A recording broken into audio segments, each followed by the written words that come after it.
A millionaire accidentally picked up a photo that fell out of a shoeshine boy's shirt. When he looked at the photo, his mouth dropped open because the faint hum of the subway reverberated through the cavernous station, a mix of hurried footsteps, muffled announcements, and the faint metallic clatter of coins in a tin cup. Albert adjusted his tailored coat, his sharp eyes scanning the scene with a detachment that had grown second nature. New York's subway was a far cry from the manicured halls of his Boston office, but it held a certain unpolished charm.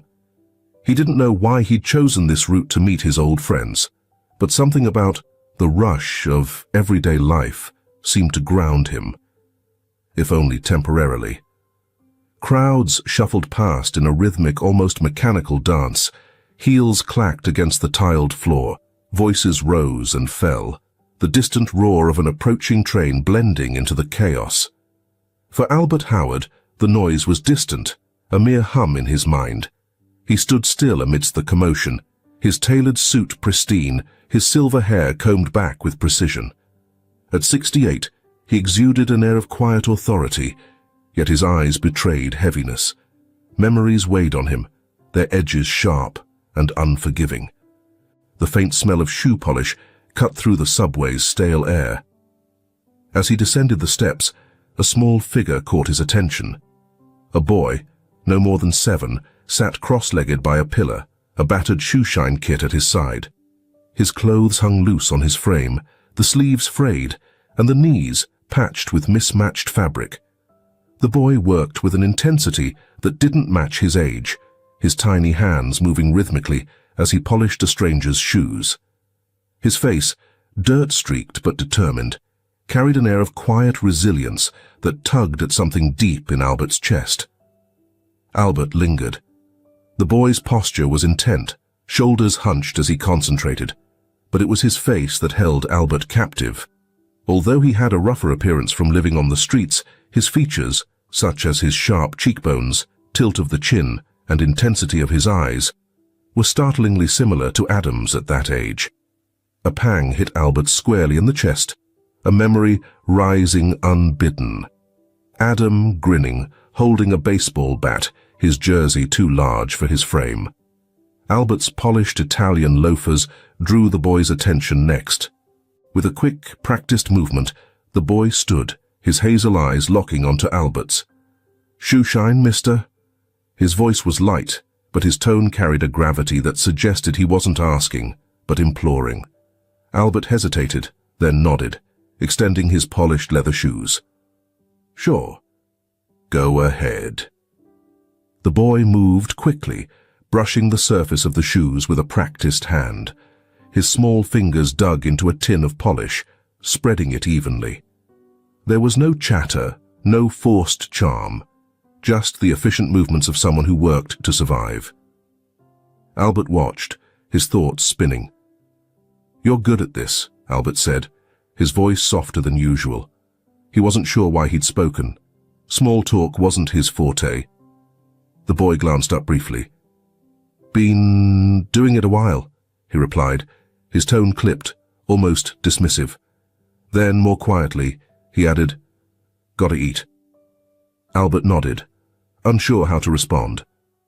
As the boy worked, Albert noticed something fall from his pocket, a small, creased photograph. The boy didn't seem to notice, engrossed in his task. Albert bent to pick it up, intending to return it, but the image stopped him cold. His breath hitched. The photograph showed a younger Adam, unmistakably, with his lopsided grin and confident stance.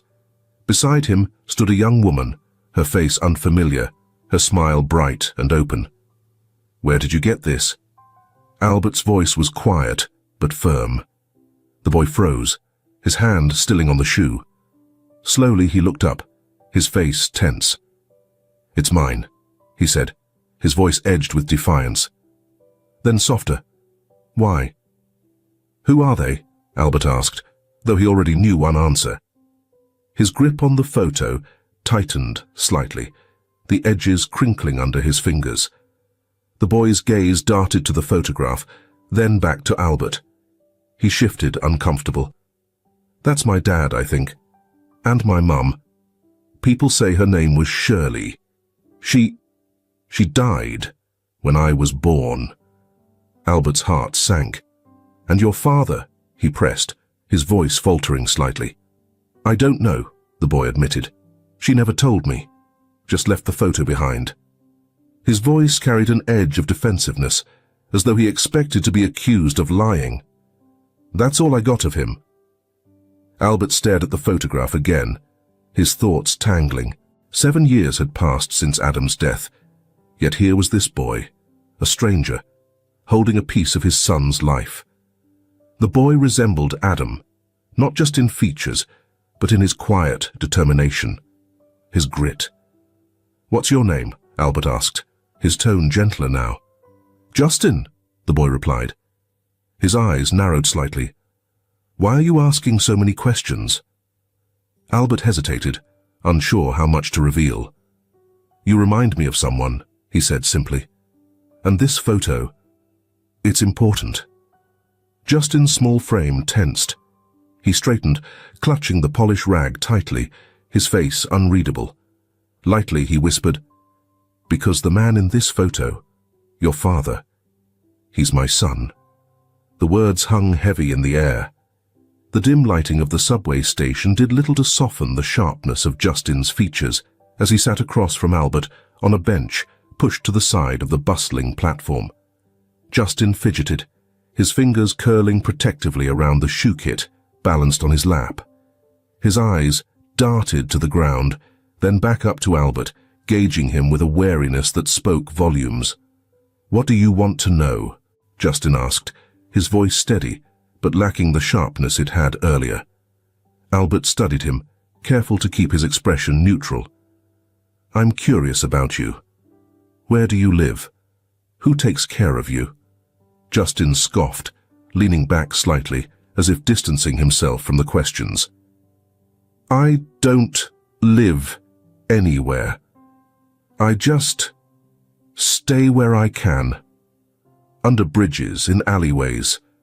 Doesn't matter much as long as I'm out of the cold. Albert's chest tightened. The words were delivered with the casualness of someone resigned to their situation. But there was a heaviness beneath them that Albert couldn't ignore. What about food? Who feeds you? Me, Justin shrugged. Shining shoes gets me enough for bread. Maybe some soup if I'm lucky. Sometimes people give me stuff. Sometimes they don't. Albert pressed his lips together, stifling the wave of emotion that threatened to rise. He didn't want pity to cloud his judgment or insult the boy's dignity. Instead, he focused on the photo Justin had tucked back into his pocket, the tether between them. He decided to tread carefully. And that photo. Albert began slowly. You said it's your parents? Justin hesitated, his hand tightening around the edge of his shoebox. Yeah, that's my mum and I think that's my dad. His voice dropped slightly, the last word tinged with uncertainty. But I don't really know him. Your mum? Shirley, right? What was she like? Albert asked, leaning forward slightly. For the first time, Justin's guarded expression softened. I don't remember much, he admitted. She died after I was born. That's what the people at the shelter told me. They said she was nice but tired, sick from something, I guess. They didn't talk about her much. He hesitated, his gaze fixed on the ground. The photo's all I have of her. It's all I know. Albert felt the weight of the boy's words settle over him like a heavy coat. He wanted to press further, but the brittle edge to Justin's voice held him back. Instead, he shifted the focus to Adam, the man in the photo, whose presence loomed larger than life in Albert's mind. And your dad? You said you think that's him in the picture. What makes you say that? Justin shrugged again, his eyes narrowing as if recalling fragments of overheard conversations. They used to talk about someone named Adam. Not much, but enough.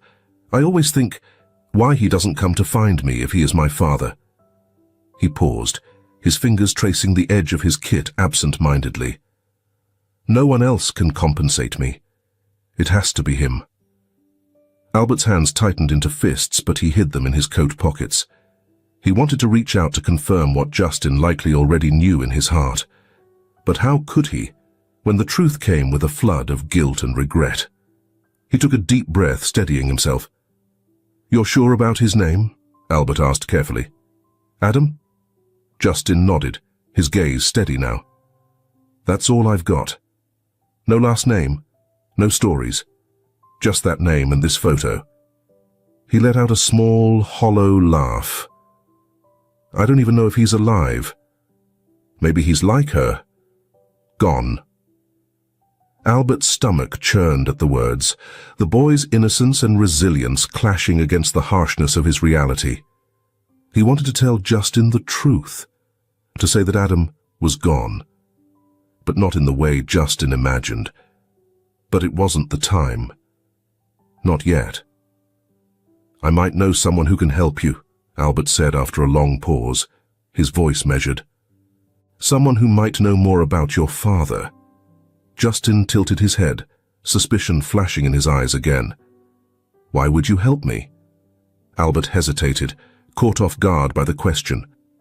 "Let's just say, I think your story is one worth hearing, and I think I can help."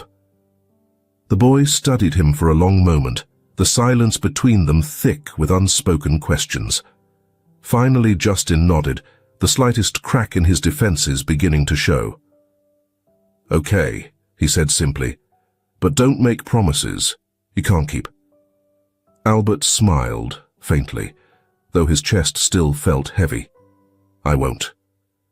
Albert looked down at Justin's diminutive frame as they stood and started to move toward the exit, which was a burden that no child should have to bear. The boy didn't know it yet, but Albert had already made up his mind. Justin deserved answers. He deserved more than this life had given him, and Albert would do whatever it took to provide them. "Let's get you something to eat," Albert said softly, his hand hovering protectively near the boy's shoulder. Justin didn't reply, but the faintest flicker of relief crossed his face.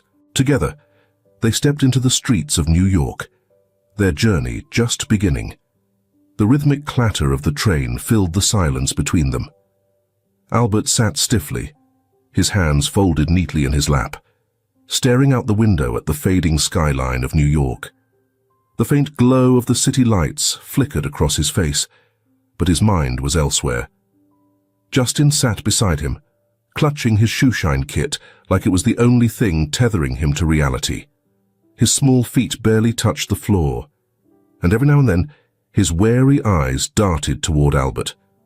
Albert had cancelled his dinner plans with his old friends with a few curt words and a hasty apology. He wasn't sure why. It wasn't like him to be impulsive, but something about Justin made everything else feel trivial. The call had been short, the excuse vague, but his friends would understand, or at least he hoped they would. The boy shifted beside him, breaking Albert's reverie. "So, why'd you change your plans?" Justin asked, his voice cautious but curious. Albert turned his gaze to him, noting the boy's thin frame silhouetted against the soft light of the train car. "Something more important came up," he said simply, avoiding the weight of explanation. Justin's fingers tightened around the handle of his kit. He glanced down, his expression unreadable. "I don't need looking after," he muttered, though his voice lacked conviction. Albert studied him for a moment, the defensiveness in his tone stark against the vulnerability in his posture. "Everyone needs help, sometimes," Albert said quietly, turning his gaze back to the window. "Even me." Justin didn't reply. He just stared at the shoeshine kit in his lap, his lips pressing into a thin line. The train rumbled on, the sound filling the gap in their conversation. Albert's thoughts drifted, unbidden, to Adam. He could almost see his son sitting where Justin was now, all sharp angles and boyish defiance. Adam had been full of life, always moving forward, always brimming with ideas and plans. And yet, he'd kept so much hidden. Too much. Albert swallowed hard, pushing the memories aside. There would be time for that later, once he was sure. The train lurched slightly and the lights overhead flickered. Albert sat back, exhaling slowly. He didn't push further. He knew better than to force trust. It had to be earned. And for Justin, that would take time. He could wait. They rode in silence for a while longer, the cityscape giving way to open fields and dark stretches of forest. Albert's mind churned with questions about Shirley, about Adam, about the boy sitting next to him. He didn't have the answers yet, but he was determined to find them. As the train pressed on toward Boston, Albert allowed himself a brief moment of hope.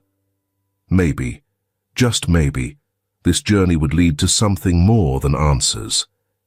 Maybe it would lead to healing, for both of them.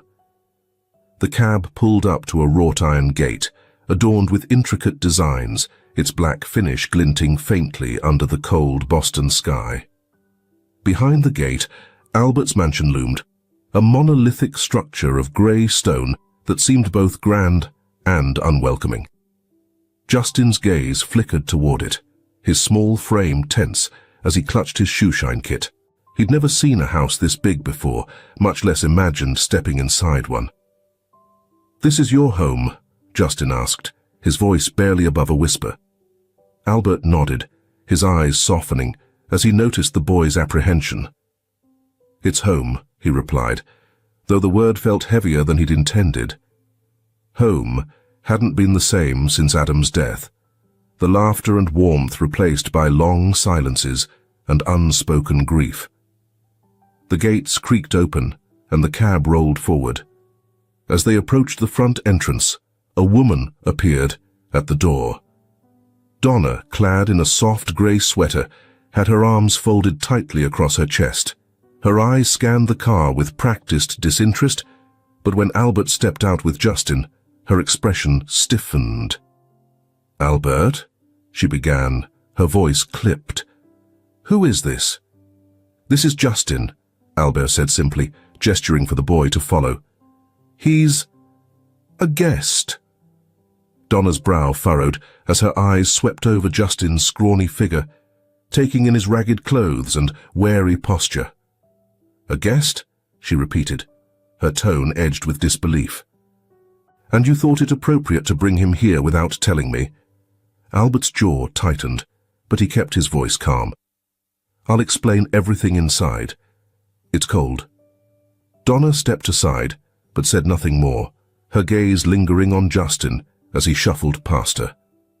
The boy kept his eyes down, his small hands gripping the shoeshine kit like a lifeline. Inside, the mansion felt as vast as it looked from the outside.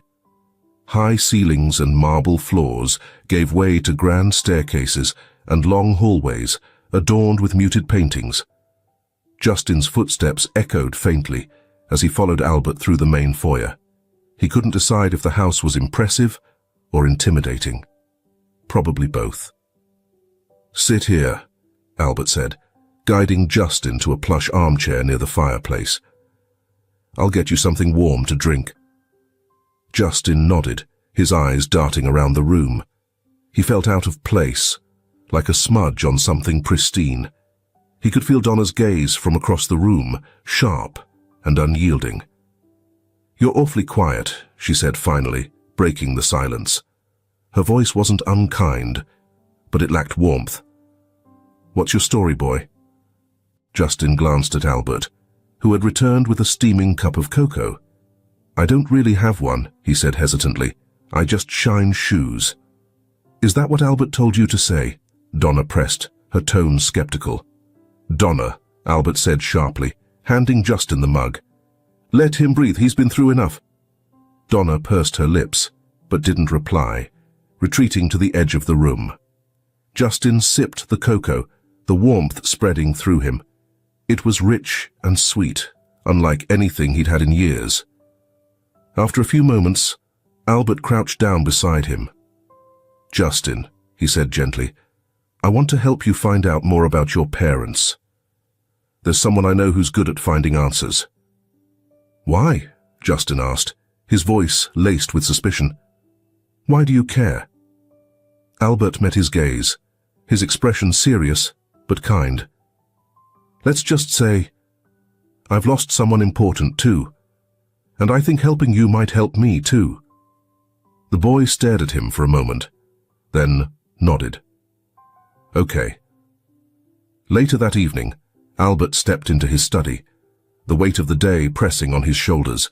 He picked up the phone and dialed a number he hadn't used in years.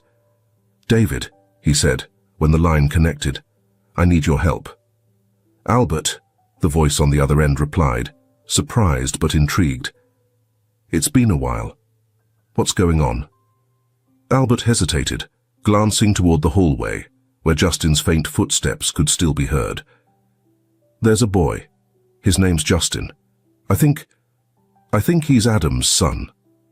The silence on the other end stretched for a beat too long. Then David said, "Tell me everything."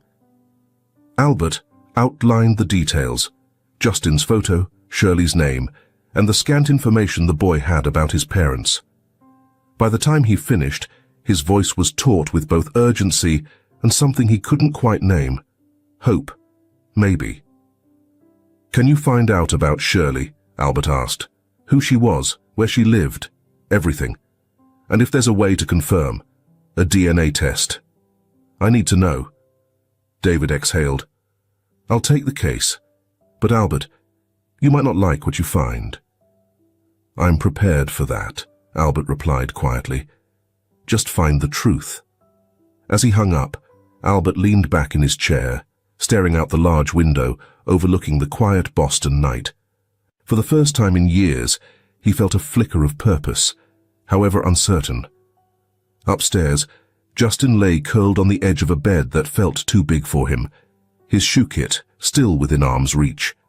Neither of them knew what the future held, but for now, they were both exactly where they needed to be. David worked swiftly. In the days following Albert's call, he pieced together the scattered fragments of Shirley's life, tracing her story through hospital records, rental agreements, and a few sparse mentions in old employer files. Each thread was faint, as if Shirley had existed only in the periphery of the world, but David's tenacity paid off. Albert paced his study as he waited for David's report, the tension in his chest growing heavier with each passing hour. His thoughts raced. Justin upstairs, Donna's skepticism, and the growing certainty that Adam had kept secrets he could no longer defend. Finally, David called. "I've got answers," he said without preamble. Albert sank into the leather chair, his knuckles whitening as he gripped the phone. "Go on," Albert urged, his voice taut. "Shirley Brooks," David began. "She met Adam about 8 years ago when he was in New York for a work assignment. She was a waitress at a small diner, but she had ambitions. Wanted to study, maybe start her own business one day. The two of them became close fast. By all accounts, Adam seemed to care deeply for her." Albert closed his eyes, picturing his son's charismatic smile and the way he'd always drawn people in. It wasn't hard to imagine him and Shirley together. "And Justin?" Albert asked. "Shirley got pregnant," David said, his tone softening. "She kept working through the pregnancy, but things got difficult. From what I could gather, Adam knew about the baby. He planned to come back to Boston to tell you and Donna, but—" David hesitated, and Albert's breath caught. "But what?" "He never made it. The accident happened just days before he was set to return. Shirley gave birth to Justin alone. Complications during labor. She didn't survive. The boy was left in the care of a neighbor for a while, but he slipped through the cracks." Albert felt the words like physical blows. His son, so full of life and promise, had been on the verge of sharing something so monumental, a child, a future, only for fate to intervene. And Shirley, young and hopeful, was reduced to a name on a death certificate. "And the DNA test?" Albert pressed, his voice barely above a whisper. "It's a match," David confirmed. "Justin is Adam's son." Albert exhaled shakily, his hand gripping the edge of the desk as relief mingled with an overwhelming guilt. How had he not known? How had he missed the signs? "I'm sending you the full report," David continued. "But Albert, what you do next is up to you." Albert thanked him and hung up, the phone feeling heavy in his hand. He stared at the framed photo of Adam on his desk, taken during a family trip years ago. Adam's easy grin seemed almost mocking now, as if to say, "You missed this, Dad. You didn't see me." Later that evening, Albert sat in the dim light of the sitting room, the report spread before him. Justin was asleep upstairs, his small body curled into a corner of the massive guest bed. Albert hadn't told Donna yet. He wasn't ready. How could he explain that their son had left behind not just a legacy, but a living, breathing connection to the life he never got to finish? But he knew Donna deserved the truth. She had to know, even if it shattered her fragile sense of peace. That evening, Albert found Donna in the sitting room, her knitting needles clicking softly as she worked on a project she'd started and abandoned months ago. She didn't look up as he entered, but her posture stiffened. "I need to talk to you," Albert said, his voice calm but firm. Donna set the knitting aside, her gaze wary. "What is it?" "It's about Justin," he began, sitting across from her. "I've been working with David, trying to understand where he came from." "And?" Donna's tone was cool, but her eyes betrayed her unease. Albert took a deep breath. "Shirley, his mother, was someone Adam knew. They had a relationship, Donna, a serious one. Justin he's Adam's son." Donna froze, her expression blank as if her mind couldn't process the words. Then slowly, her eyes narrowed. "What are you saying, Albert?" "I'm saying that boy upstairs is our grandson," Albert said, his voice steady but thick with emotion. The DNA test confirmed it. Donna's knitting fell to the floor as she stood abruptly, her hands trembling. "How long have you known?" "I suspected," Albert admitted, "but I only got confirmation today. I didn't want to say anything until I was sure." Donna turned away, her hands gripping the back of her chair. Her shoulders shook, and for a moment Albert thought she might cry. But when she turned back, her face was a mask of conflicted emotions, anger, sadness, and something else he couldn't quite name. "Adam never told us," she said, her voice barely above a whisper. "He never said a word." Albert stood, crossing the room to place a hand on her shoulder. "Maybe he didn't get the chance," he said gently. "But we have the chance now, to make this right." Donna shook her head, her gaze distant. "I don't know if I can do this, Albert. It's too much." "You don't have to decide now," Albert said softly. "But I want you to meet him. Truly meet him. He's not just some boy. He's family." Donna didn't respond, but Albert saw the way her hands clenched and unclenched, as though she were grappling with something too big to hold. He gave her a moment before stepping back. "There's something else," he added. "I want to visit Shirley's old home, see if there's anything there that might help us understand more about her and about Justin's life." Donna nodded slowly, her expression unreadable. "Fine," she said at last. "But Albert, this doesn't make everything better." "I know," he said quietly, "but it's a start." As Albert left the room, he felt the weight of the truth settle over him. Upstairs, Justin sat cross-legged on his bed, flipping through the same worn photo of Adam and Shirley. Neither of them knew what the next step would bring, but for the first time, Albert felt a glimmer of hope that they were moving toward something better. Albert sat at the breakfast table, the report David had sent lying folded in his lap. Across from him, Justin munched on a piece of toast, his eyes darting around the ornate dining room as though he were still trying to map out its enormity.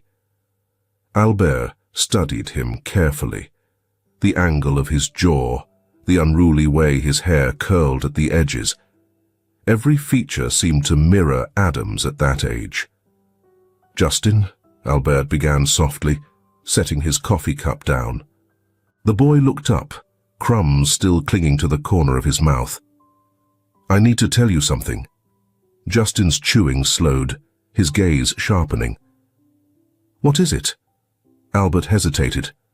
How could he explain years of grief, secrets, and the shocking discovery of a connection neither of them had anticipated? But Justin deserved the truth. "Do you remember the name Adam? The one you used to listen about?" Albert asked. Justin nodded slowly. "Yeah, that's all I know about the man who my mum loves."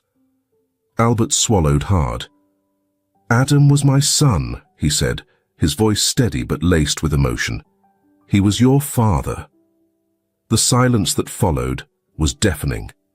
Justin's eyes widened, his hand frozen mid-reach for another bite of toast.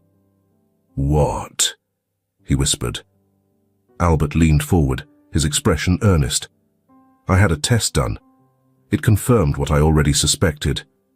You're my grandson, Justin." The boy's face shifted through a series of emotions: shock, confusion, and something raw, harder to define. He pushed his chair back slightly, as though needing distance to process the words. "So, you mean I have family?" His voice cracked on the last word. "You do," Albert said firmly. "You've always had family." Justin's lips trembled, but he pressed them together, blinking rapidly. "Why didn't anyone tell me? Why didn't my dad, come for me?" Albert's chest tightened. "He wanted to," he said gently. "But he didn't get the chance. There was an accident before he could tell us about you or your mother." The boy's shoulders slumped, and he looked down at his lap.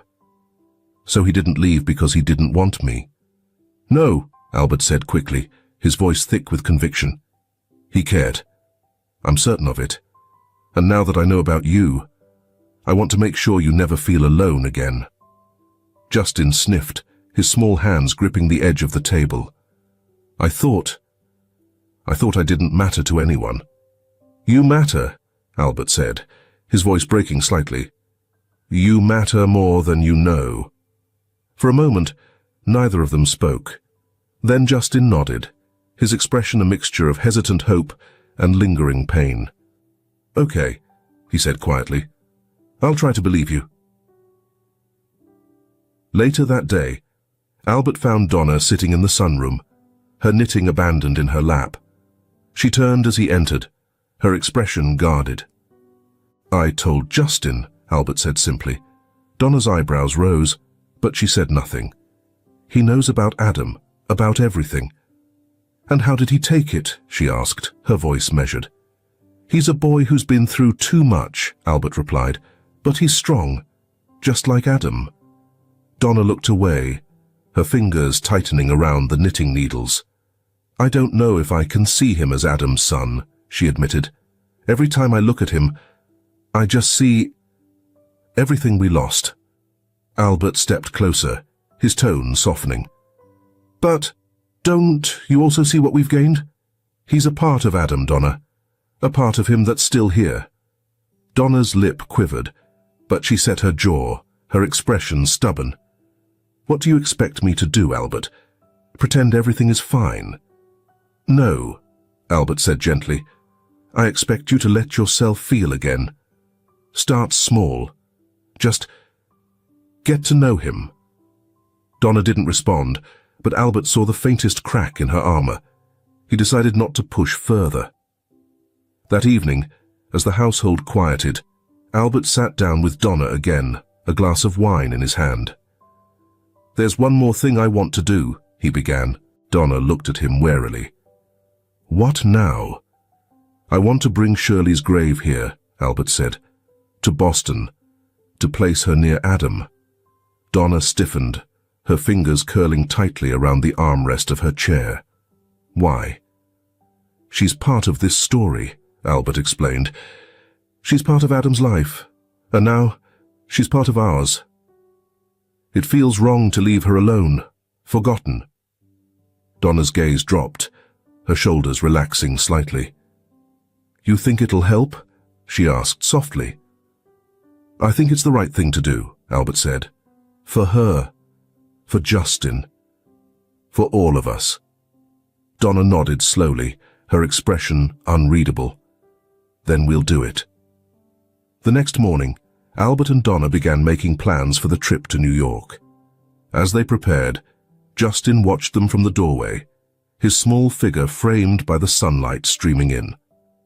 Donna caught his gaze, and for the first time, gave him a small, tentative smile.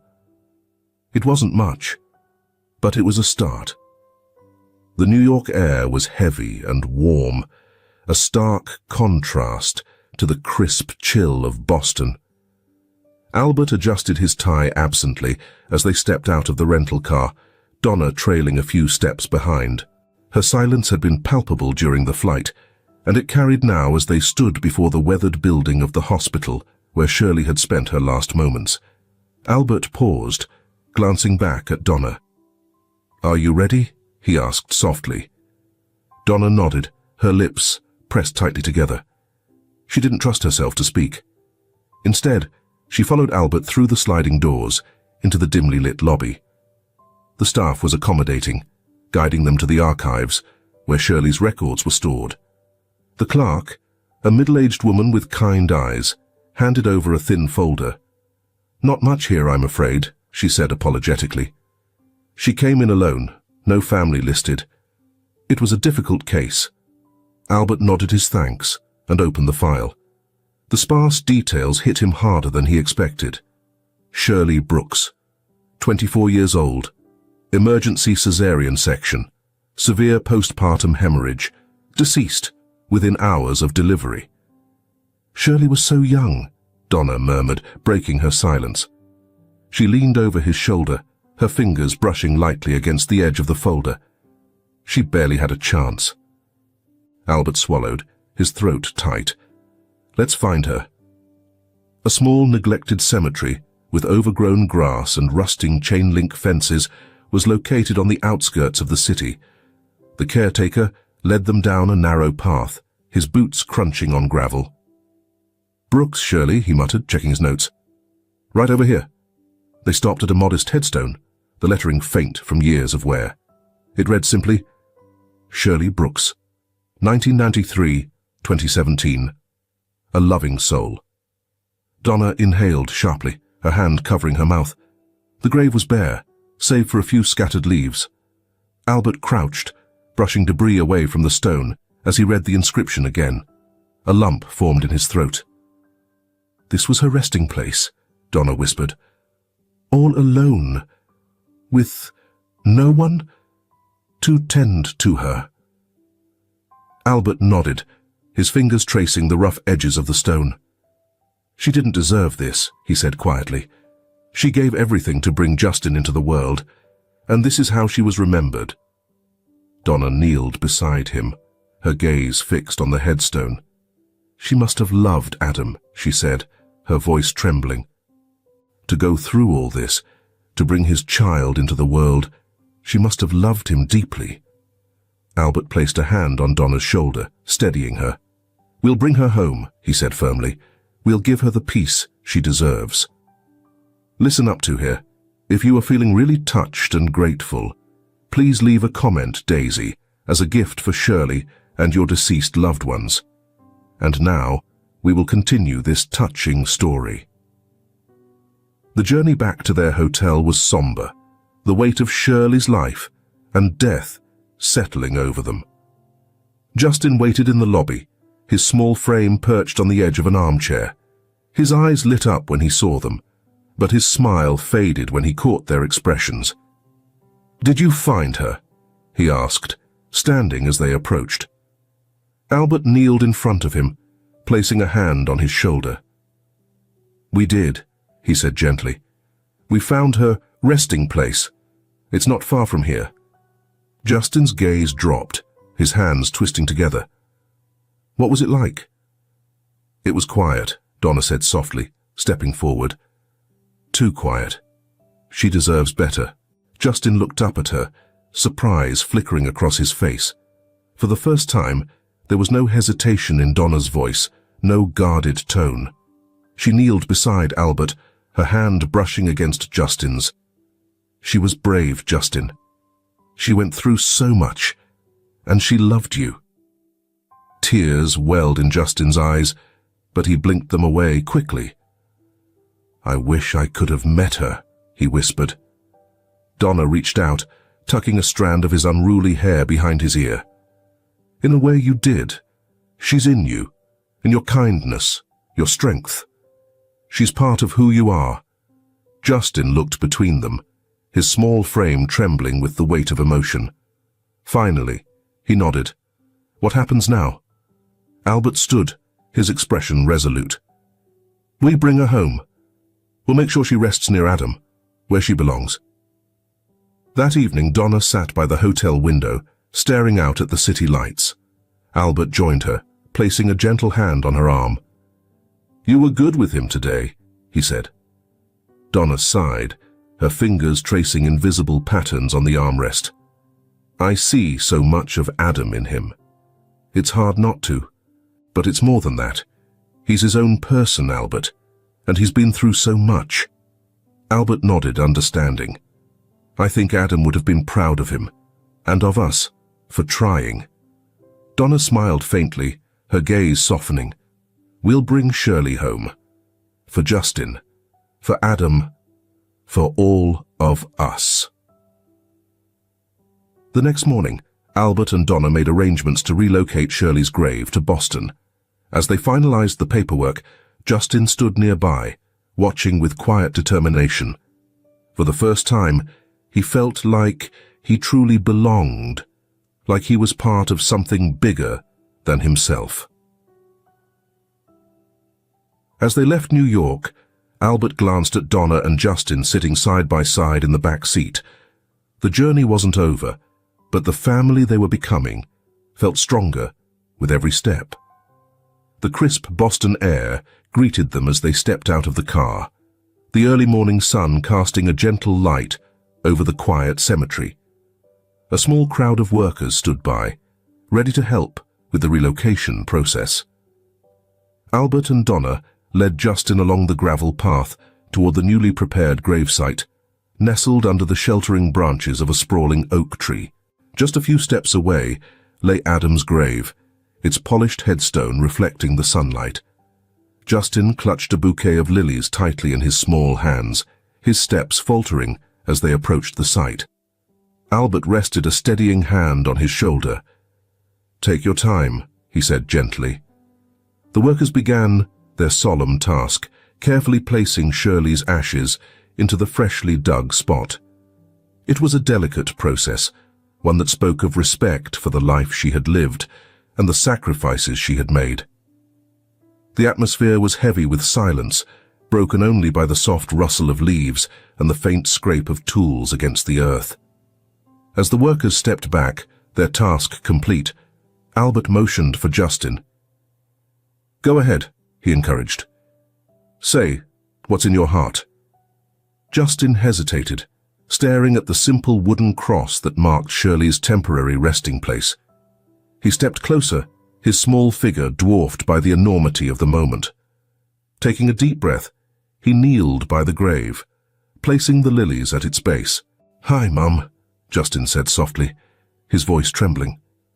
"I didn't know you, but I think about you all the time. I know you must have loved me, because you gave me everything you had, even if it meant you couldn't stay.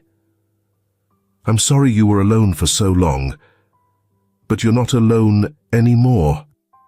His voice broke, but he pressed on. "I'll make you proud, I promise.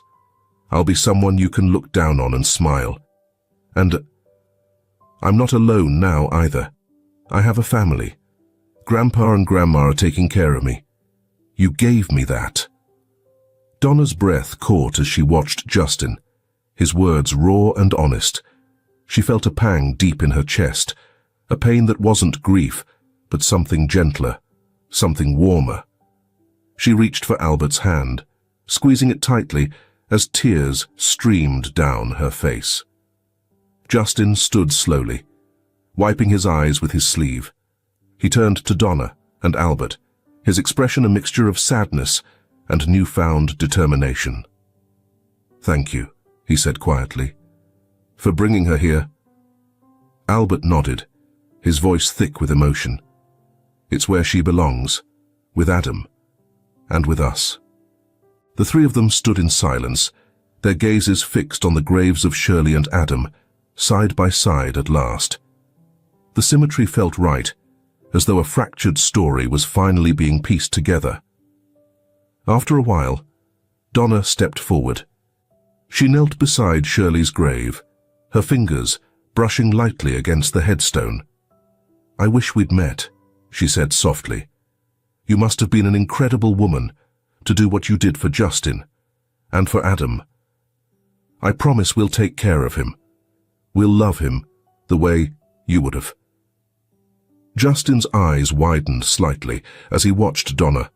Her voice carried a warmth he hadn't heard before, a sincerity that reached beyond her words. For the first time, he felt a connection with her, not just as someone sharing his grief, but as someone who truly cared for him. Donna turned to him, her gaze tender. "You're a remarkable boy, Justin," she said, her voice trembling. "And I'm so proud to call you my grandson." Justin froze, the words settling over him like a soft blanket. He had spent so long convincing himself that he didn't need anyone. That family was just a word people used. But here it was, offered freely, with no strings attached.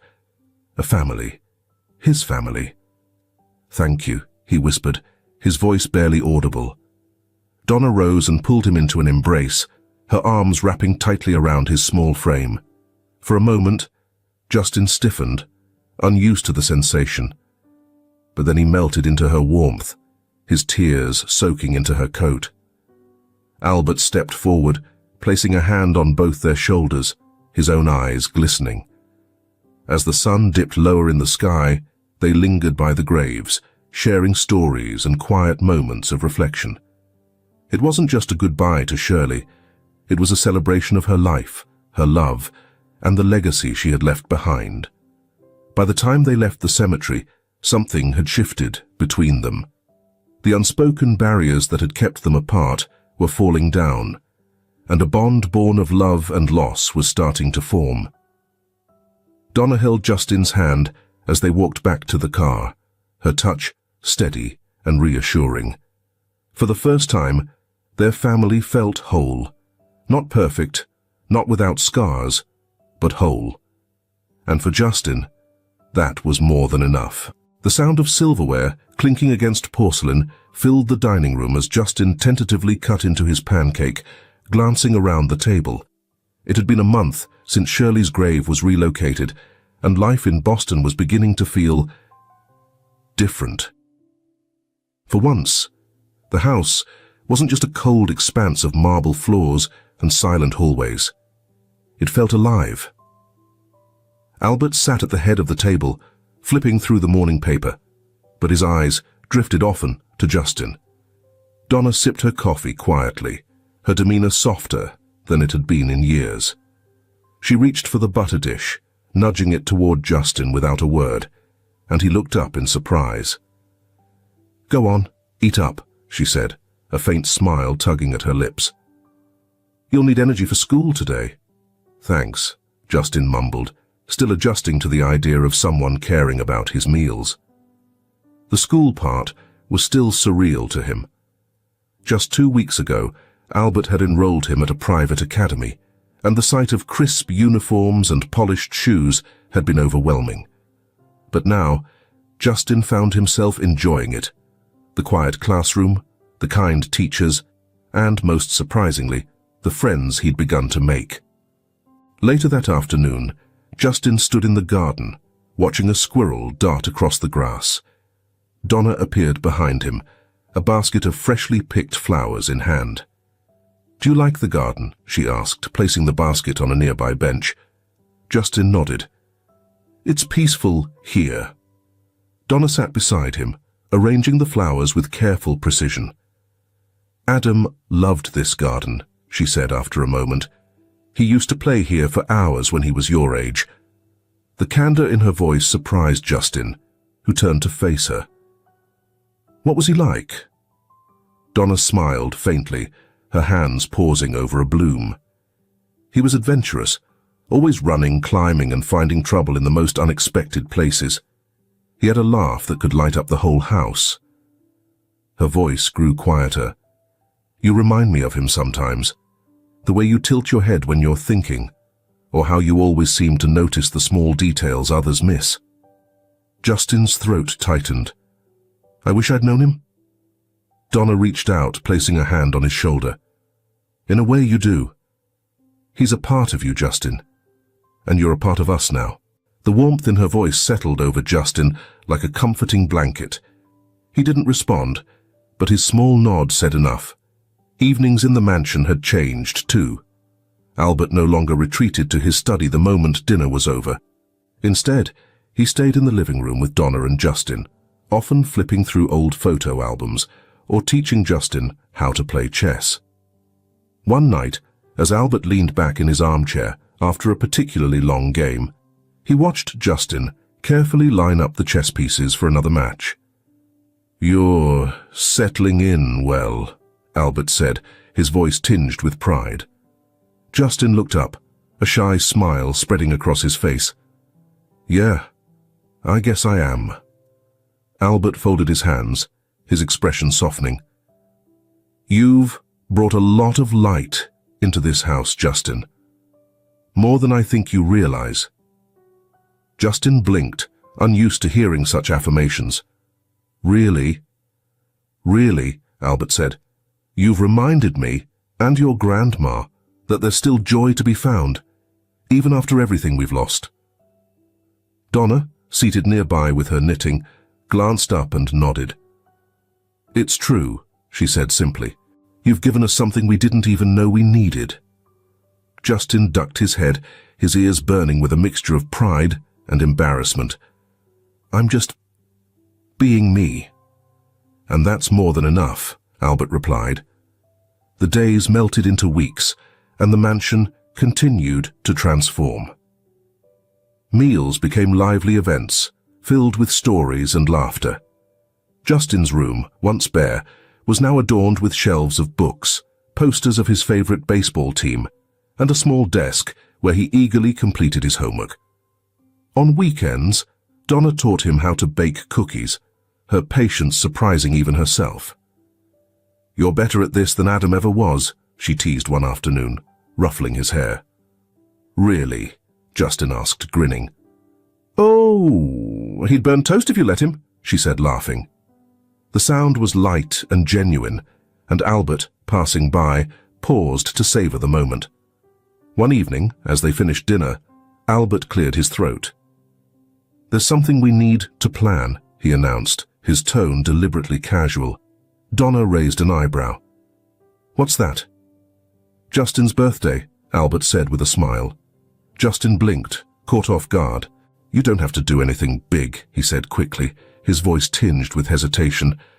"I'm not used to—" "Nonsense," Donna interrupted, her voice firm but warm. "It's your first birthday with us, and we're going to celebrate it properly." Justin looked between them, his chest tightening. He couldn't remember the last time anyone had cared about his birthday, let alone planned something for it. "Okay," he said quietly, a small smile creeping onto his face. Albert clapped his hands together. "Good. We'll make it special. Just wait and see." That night, as Justin lay in bed, he stared at the ceiling, a feeling of contentment washing over him. For the first time in as long as he could remember, he felt at home. Not just in a house, but in a family. And that was a gift he'd never thought he'd have. The mansion buzzed with quiet anticipation as the sun rose on the day of Justin's birthday celebration. Donna and Albert had spent the week preparing, ensuring the day would be memorable. The dining room was transformed with balloons, streamers, and a cake resting on the long oak table, its frosting a vibrant blue adorned with the words, "Happy Birthday, Justin." Justin awoke to the smell of baked cinnamon rolls wafting up to his room. He stood there for a moment, lost in the unfamiliar sensation of excitement. Birthdays had always been just another day for him, often spent working or wandering, hoping for kindness from strangers. But this year was different. He dressed quickly, his steps lighter than usual, as he made his way downstairs. When he reached the dining room, Donna was there, arranging a small stack of presents on the table. She looked up and smiled warmly. "Good morning, birthday boy." Justin flushed, a shy smile spreading across his face. "Morning," he mumbled. "This is a lot." "It's just the beginning," Albert said, entering the room with a tray of steaming cups of cocoa. "We've got a whole day planned. But first, breakfast." As he sat at the table and felt the warmth of those who genuinely cared for him, Justin's heart grew larger. The day unfolded with ease and laughter. Albert took Justin to the local museum, indulging his curiosity about science and history. Donna joined them for lunch at a cozy cafe, where Justin couldn't stop grinning as they sang him a clumsy, off-key rendition of Happy Birthday. By the time they returned home, the evening was settling in, and the three of them gathered in the living room. The fireplace crackled softly, casting a warm glow over the room.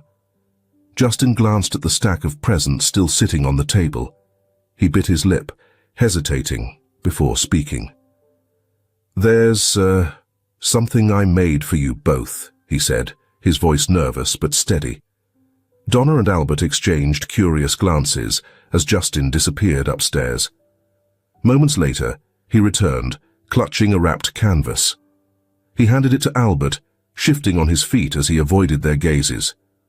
"Go on, open it," Justin urged. Albert carefully unwrapped the canvas, revealing a painting that took his breath away. It depicted Adam and Shirley standing together, their expressions radiant.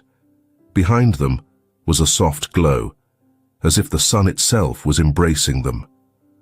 Donna gasped, her hand flying to her mouth. Tears welled in her eyes as she leaned closer to examine the details. The familiar tilt of Adam's head, the warmth in Shirley's smile. "Justin," she whispered, it's beautiful." Albert stared at the painting, his throat tightening. "You painted this?" Justin nodded, his cheeks red. "I wanted to do something to thank you. For everything. I thought, maybe this would make you happy." Donna reached for Justin, pulling him into a tight embrace. "Happy doesn't even begin to describe it," she said, her voice breaking. "You've given us a gift we'll treasure forever." Albert placed a hand on Justin's shoulder, his grip firm but gentle. "You've brought Adam and Shirley back to us in a way I didn't think was possible. Thank you, Justin. Truly." Justin smiled, his eyes shimmering with unshed tears. For the first time, he felt like he belonged, not just as a guest or an outsider, but as part of a family. As the evening wound down, the three of them sat by the fire, the painting proudly displayed on the mantel. Albert sipped his tea, his thoughts turning to how much had changed since Justin entered their lives. The once silent mansion was now filled with laughter and purpose. Donna had emerged from her grief, her days brighter with Justin's energy. And Albert himself felt renewed, his life infused with meaning he hadn't known he was missing. "Justin," Albert said, breaking the comfortable silence, "you've brought so much to this family. Your parents would be proud of you. And so are we." Justin looked up, his heart swelling at the words. He leaned back in his chair, his gaze drifting to the painting on the mantel. "I'm proud to be part of this family," he said softly. Donna reached over, placing her hand over his, and we're proud to have you. As the fire crackled and the evening deepened, the house felt more alive than ever before. It wasn't just a mansion anymore, it was a home. For Albert, Donna, and Justin, the future felt brighter than they could have ever imagined. Many years had passed since that transformative birthday celebration. The once vibrant mansion was quieter now, its grand halls carrying an air of reverence. Albert and Donna had both passed away peacefully, leaving behind not just their material wealth, but a legacy woven from love, resilience, and family. Justin stood in the garden, now meticulously maintained, under the sprawling oak tree that had shaded countless memories. He was no longer the shy, uncertain boy who had clutched his shoeshine kit as if it were his lifeline. He had grown into a confident young man, with a presence as steady and strong as the family that had nurtured him. The mansion now served a different purpose. With the wealth he inherited, Justin had transformed it into the headquarters of the Legacy Foundation, an organization dedicated to reuniting families and providing homes for orphaned children. The mission reflected the journey that had shaped him, a journey of finding family, healing wounds, and creating hope. Justin's fingers brushed across a framed photo of Albert and Donna that sat on the desk. Their smiles were warm, and their presence was still a steadying force in his life. "I hope I'm making you proud," he murmured. The Foundation's headquarters were a hub of activity that day. The building was modest but inviting, its walls lined with photos of families reunited through Justin's efforts. A group of volunteers sorted through case files, while children laughed and played in a brightly lit room nearby. Justin walked through the space, greeting staff and checking in on the families they were assisting. One young boy, no older than 7, caught his attention. The boy sat quietly at a table, sketching something on a piece of paper. Justin approached, crouching down beside him. "What are you working on?" he asked, his tone gentle. The boy hesitated, then held up the drawing. It was a family, a father, mother, and child, holding hands under a tree. "Do you think I'll find them?" the boy asked, his voice tinged with hope and uncertainty. Justin smiled, recognizing a glimmer of his younger self in the boy's eyes. "I do," he said, "and until you do, we'll be here for you." The boy's face lit up, and Justin felt a familiar warmth in his chest. Every success, every family reunited, was a reminder of how far he'd come, and how much he still had to give. Later that afternoon, Justin made his way to the cemetery. The air was cool, and the sunlight filtered through the trees, casting dappled shadows on the ground. He carried 2 bouquets of flowers, one for Adam and Shirley, the other for Albert and Donna. He stopped first at Adam and Shirley's graves, their headstones standing side by side. The inscriptions were simple but poignant, capturing the essence of the lives they had lived. Justin knelt, placing the flowers gently at their base. "Hi, Mom. Hi, Dad," he said softly. "I've been thinking about you a lot, about everything you went through and everything you gave up to give me a chance. I hope I've made you proud." He paused, his gaze steady on their names. Grandma and Grandpa. They gave me so much. They showed me what family really means. I wouldn't be here without them. Or without you. Standing, he turned toward Albert and Donna's graves a few steps away. Their headstones were etched with messages of love and remembrance. He placed the second bouquet carefully, his heart swelling with gratitude. "I'll carry on what you started," he said. "Your love, your kindness. It's going to live on. I promise."